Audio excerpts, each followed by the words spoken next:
Hello നമസ്കാരം എല്ലാവർക്കും Dev's cooking വേൾഡിൻ്റെ പുതിയ വീഡിയോയിലേക്ക് സ്വാഗതം.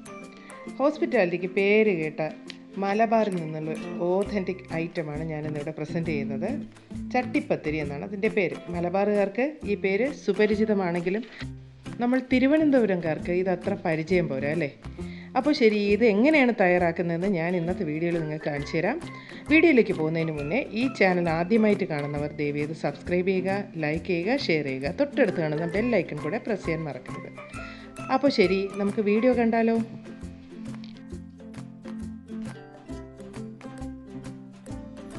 അപ്പോൾ ആദ്യം നമുക്കൊരു ഫില്ലിംഗ് റെഡിയാക്കാം. അതിന് വേണ്ടിയിട്ട് ഞാനൊരു പാൻ അടുപ്പത്ത് വെച്ചിട്ട് കുറച്ച് ഓയിൽ ഒഴിച്ചു കൊടുത്തിട്ടുണ്ട്. എന്നിട്ട് ഞാൻ 2 ചെറിയ സവാള സ്ലൈസ് ചെയ്തത് ആഡ് ചെയ്ത് കൊടുത്തു. ആവശ്യത്തിന് ഉപ്പ് ഇട്ട് കൊടുത്തു. ഇതെൻ്റെ ചിക്കൻ ബൺ കണ്ടവർക്ക് ആ ഫില്ലിംഗ് ഓർമ്മയുണ്ടാകും, സെയിം തന്നെയാണ്.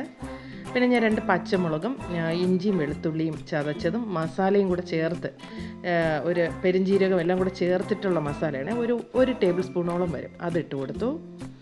അതിൻ്റെ പച്ചമണം മാറിയിട്ട് ഞാൻ ഒരല്പം മഞ്ഞൾപ്പൊടിയും 1 ടീസ്പൂൺ മുളക് പൊടിയും 1 ടീസ്പൂൺ മല്ലിപ്പൊടിയും ചേർത്ത് നന്നായിട്ട് മിക്സ് ചെയ്തതിന് ശേഷം ചിക്കൻ വേവിച്ച വെള്ളം കൂടെ ഞാൻ അതിലേക്ക് ആഡ് ചെയ്ത് കൊടുത്തു. അപ്പോൾ ഒരു സ്പെഷ്യൽ ടേസ്റ്റ് കിട്ടും. എന്നിട്ട് ഞാൻ വേവിച്ച് കുരുമുളകും ഉപ്പും ഇട്ട് വേവിച്ച് മിക്സിയിലൊന്ന് ചതച്ചെടുത്ത് ചിക്കൻ കൂടെ ആഡ് ചെയ്ത് കൊടുത്തു. അത് നന്നായിട്ടൊന്ന് വെന്ത് കിട്ടട്ടെ. എല്ലാ മസാലയും കൂടെ പിടിച്ച് വരുമ്പോഴേക്കും നമുക്ക് 1 ടീസ്പൂൺ ലൈം ജ്യൂസ് കൂടെ ഞാൻ ആഡ് ചെയ്ത് കൊടുത്തു. ഇതിന് പകരം നമുക്ക് ടൊമാറ്റോ ഉണ്ടെങ്കിൽ അത് ആഡ് ചെയ്ത് കൊടുത്താൽ മതിയാകുമായിരുന്നു. ഇനി ഞാൻ മല്ലിയിലയാണ് ചേർത്തത്. ലാസ്റ്റ് ഫൈനൽ ടച്ച് ഞാൻ 1 ടീസ്പൂൺ കുരുമുളക് പൊടിയും കൂടെ ആഡ് ചെയ്തിട്ട് നന്നായിട്ടൊന്ന് മിക്സ് ചെയ്തു. ഇത്രയേ ഉള്ളൂ അതിൻ്റെ ഫില്ലിംഗ്. അപ്പോൾ ശരി, ഇനി നമുക്ക് ഇതിന് വേണ്ടുന്ന മറ്റു കാര്യങ്ങൾ നോക്കാം. 1.5 കപ്പ് മൈദ ഞാനിതിന് ചേർത്തിട്ടുണ്ട്. ഒരു മിക്സിയുടെ ജാറിലോട്ടാണ് ഞാൻ ഇട്ട് കൊടുത്തത്. ആവശ്യത്തിന് ഉപ്പും 1 മുട്ടയും ഞാൻ ചേർത്ത് കൊടുത്തു. നമുക്കൊരു ദോശ റെഡിയാക്കണം, അതിന് വേണ്ടിയിട്ടാണ് ഞാൻ മൈദ മാവ് ചേർത്തത്. ഇനി ഒരു 1.25 കപ്പ് വെള്ളം നമുക്ക് ആഡ് ചെയ്യാം. അത്രയും മതിയാകും, കൂടുതൽ വേണ്ട. നന്നായിട്ടൊന്ന് അരച്ചെടുക്കണം. എന്നിട്ട് നമുക്കൊരു പാത്രത്തിലോട്ട് ഒഴിച്ചിട്ട് ദോശ ചുടാം. പാൻ ചൂടാകുമ്പോൾ നമുക്കതിൻ്റെ ചൂടൊന്ന് ലിമിറ്റ് ചെയ്തിട്ട് വേണം ദോശ ഒഴിച്ചു കൊടുക്കാനായിട്ട്. ദോശ ഒഴിച്ചു കൊടുത്തിട്ട് ഫ്ലെയിം കൂട്ടി വയ്ക്കാം കേട്ടോ. ഇതിന് നമുക്ക് ചപ്പാത്തി പോലെ നമുക്ക് ചുട്ടും എടുക്കാം, അങ്ങനെയും ചെയ്യാം. പക്ഷേ ഞാൻ ദോശയാണ് ഉണ്ടാക്കുന്നത്. ലൈറ്റായിട്ടൊന്ന് മുരിഞ്ഞാൽ മതിയാകും. ഒരു 7-8 ദോശയ്ക്ക് വരും ഈ മാവ്. അപ്പോൾ അത്രയും നമുക്കൊന്ന് റെഡിയാക്കി എടുക്കണം. അപ്പോൾ നമ്മുടെ ദോശയൊക്കെ ഇവിടെ റെഡിയാക്കിയിട്ടുണ്ട്. ഇനി നമുക്ക് ചട്ടിപ്പത്തിരി ഫൈനൽ സ്റ്റേജാണ്. അപ്പോൾ അതിന് വേണ്ടി ഞാൻ 4 മുട്ടയാണ് ഇതിൽ ഒരു ബൗളിലോട്ട് ഒഴിക്കുന്നത്.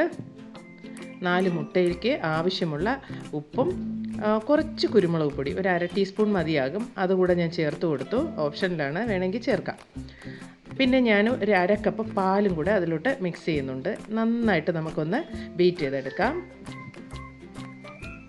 ഇനി നമുക്ക് ഒരു ചുവട് കട്ടിയുള്ള പാത്രത്തിൽ, നിങ്ങൾക്ക് പ്രഷർ കുക്കറാണുള്ളെങ്കിൽ അത് മതി, അല്ലെങ്കിൽ ഇതുപോലൊരു കടായി എടുത്താലും മതി. ഒരു 3 ടേബിൾ സ്പൂൺ നെയ്യ് ഞാൻ ഒഴിച്ചു കൊടുത്തിട്ട് ആ മുട്ടയുടെ ബാറ്ററിലോട്ട് ദോശയെ ഞാൻ നന്നായിട്ടൊന്ന് മുക്കി അതിലോട്ട് പാനിലോട്ട് ഇട്ട് കൊടുത്തു. എന്നിട്ട് ഞാൻ ആ ഫില്ലിങ് ആവശ്യത്തിന് വെച്ച് കൊടുക്കേണ്ടത് ഇതുപോലെ.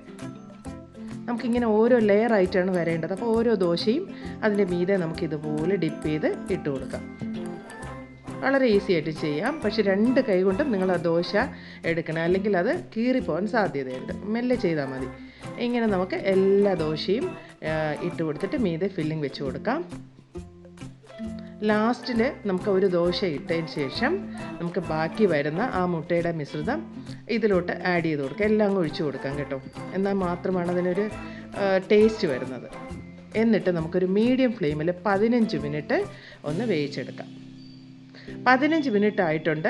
ഇതിൻ്റെ ഒരു സൈഡ് നന്നായിട്ട് റെഡിയായി വന്നിട്ടുണ്ട്. ഇനി മറ്റൊരു പാൻ വെച്ചിട്ട് നമുക്ക് ഇതുപോലെ അതിലോട്ട് ഫ്ലിപ്പ് ചെയ്തിട്ട് കൊടുക്കാം. എന്നിട്ടൊരു 5 മിനിറ്റ് നമുക്ക് ഓപ്പൺ ചെയ്ത് വെച്ച് തന്നെ കുക്ക് ചെയ്യാം മീഡിയം ഫ്ലെയിമിൽ.